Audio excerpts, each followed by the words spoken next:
7 సంవత్సరాలు 8 సంవత్సరాలకి వెనక పోయి సంతోషరావు ఫోటో చూడండి. సంతోషరావు పరిస్థితి, ఆర్థిక పరిస్థితి ఏముండేది చూడండి 8 సంవత్సరాల క్రితం. ఇలా డిఫాక్టో సీఎం అయిపోయాడు.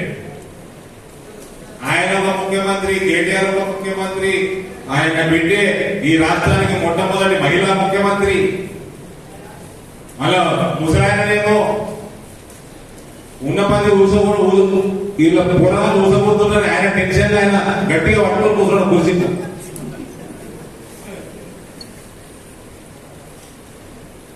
నలుగురు ముఖ్యమంత్రులు అసలు నష్టపోయిన హరీష్ రావు ముఖ్యమంత్రి,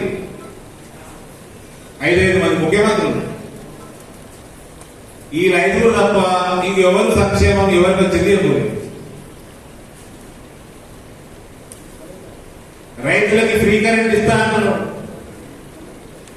కేంద్రంలోకి అప్పులు చేసుకుంటా 4 లక్షల కోట్లు అప్పులు చేసి ఇక్కడ 4 లక్షల కోట్లలో దాదాపు 1.5 కోట్లు విద్యుత్ అప్పు చేసేది.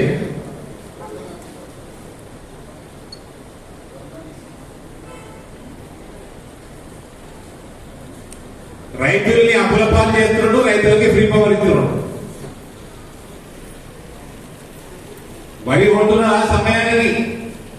మక్కలు కొంటున్నాడా? మా జిల్లాలో పసుపు పండుతుంది వాళ్ళకి మార్కెట్లో ధర వచ్చేటట్టు మేం చేసినాం.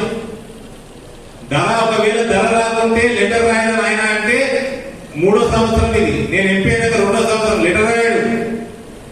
కేంద్రం పైసలు ఇస్తుంది అని వ్యవసాయ శాఖ మంత్రి పార్లమెంట్ లో చెప్పాడు. ప్రపోజల్ పెట్టాడు. 100 రోజులలో షుగర్ ఫ్యాక్టరీ తెప్పిస్తాడు, తెప్పియలే. మళ్ళీ ఆయన కొడుకు ఆంధ్రుల హక్కు విశాఖ ఉప్పు. నీకు ఎదుగురా పక్కకి 3 ఫ్యాక్టరీలు ఉన్నాయి కదా, నిజాం షుగర్ ఫ్యాక్టరీ.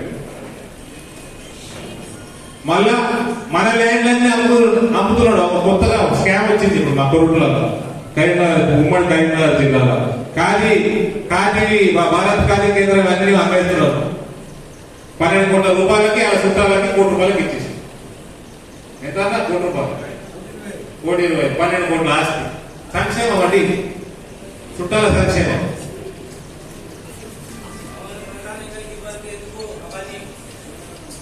ఇది సంక్షేమం నడుతున్నది తెలంగాణలో. మరి కేటీఆర్ నడుతా ఉన్న ఆంధ్రుల హక్కు విశాఖ ఉప్పు అంటారు. మరి ఇక్కడ అన్ని అభ్యర్థులు